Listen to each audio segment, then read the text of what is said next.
বন্ধুরা, চলে এলাম নতুন একটা ভিডিও নিয়ে। আশা করি সবাই ভালোই আছো। আমিও ভালো আছি তোমাদের উৎসাহ এবং অনুপ্রেরণায়। নতুন নতুন ভিডিও পেতে জীবন সন্ধান চ্যানেলটি সাবস্ক্রাইব করে বেল আইকনে ক্লিক করে আমার সাথেই থেকো। একটা লাইক দিও, তোমাদের পরিচিত সকলের সঙ্গে শেয়ার করো। তোমাদের একটা লাইক আমার ভিডিও বানাতে অনেক বেশি উৎসাহিত করে। আজ আমি তোমাদের জন্য নতুন একটা গল্প নিয়ে এসেছি। তাহলে দেরি না করে শুরু করছি আজকের গল্প। রিয়ার সাথে অর্ণবের বিয়ে ঠিক হয়েছে 15 দিন হলো, কিন্তু রিয়ার একবার মনে হলো অর্ণবকে একবার বাজিয়ে দেখে নেওয়া দরকার। যার সাথে সারাটা জীবন থাকবে সেই মানুষটা ঠিক না ভুল, তাকে বিশ্বাস করা যায় কি না, ভরসা করা যায় কি না, সেটা একবার যাচাই করে দেখে নেওয়া দরকার। কিন্তু কিভাবে এই কাজে আগাবে তাই ও বুঝে উঠতে পারছিল না। পরে ওর মনে হলো এই কাজে ওর এক বান্ধবী সুমিতার সাহায্য নেবে। ও সুমিতাকে ফোন করে ডাকলো। সুমিতা আসার পরে রিয়া সুমিতাকে বলল, তুই তো জানিস আমার অর্ণবের সাথে বিয়ে ঠিক হয়েছে, কিন্তু আমি একবার ওকে বাজিয়ে দেখে নিতে চাই যে ছেলেটা ঠিকঠাক আছে কি না। সারা জীবনের জন্য ভরসা বিশ্বাস করে যার হাতে আমার বাড়ির লোক আমায় তুলে দেবে সেই মানুষটা ঠিক কি না সেটা একবার দেখে নেওয়া দরকার। আর এই কাজে তোকে আমায় একটু সাহায্য করতে হবে। সুমিতা বলল, ঠিক আছে, বল না কী করতে হবে। আমরা ছোটোবেলার বন্ধু, তোর জন্যে কিছু করতে পারলে আমারও বেশ ভালোই লাগবে। তখন রিয়া বলল, কাল অর্ণবের সাথে আমার রেস্টুরেন্টে খেতে যাওয়ার কথা আছে। আমি রেস্টুরেন্টে গিয়ে কিছুক্ষণের জন্য অর্ণবের থেকে একটু দূরে থাকব। তুই সেই সময় অর্ণবকে গিয়ে প্রেমের প্রস্তাব দিবি আর টাকার লোভ দেখাবি। তোর কাজ হবে অর্ণবকে তোর রূপের জালে ফাঁসিয়ে ওর চরিত্রটা পরীক্ষা করে দেখে নেয়া যে ও কি চরিত্রের ব্যাপারে সৎ, নাকি ভবিষ্যতে যদি অন্য কোনো সুন্দরী মেয়ে পায় আর একগাদা টাকার লোভ দেখায় তাহলে ও সেই সুন্দরী মেয়ের সাথে টাকার লোভে চলে যাবে। সেটাই একবার যাচাই করে দেখবি।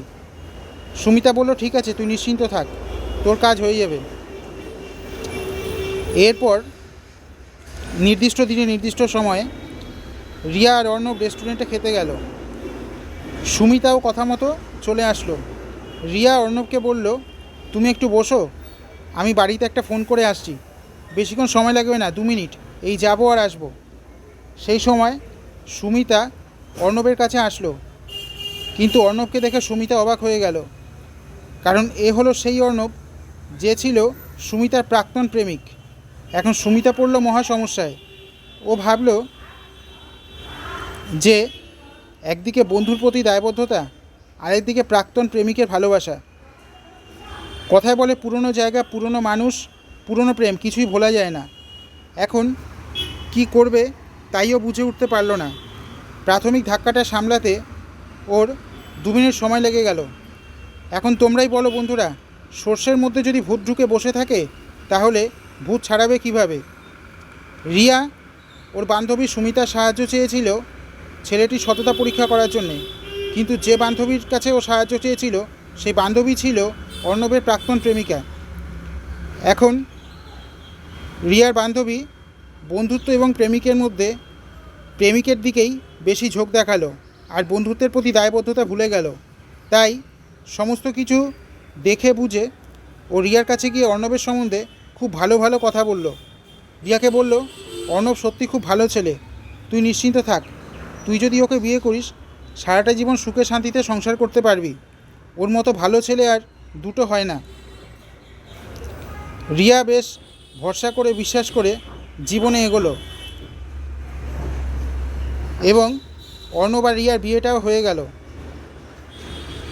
এদিকে অর্ণবের প্রাক্তন প্রেমিকা পুরনো প্রেম, পুরনো মানুষ ভুলতে না পেরে মাঝে মধ্যেই অর্ণবের সাথে যোগাযোগ রাখত। রিয়া এসবের কিছুই জানতো না।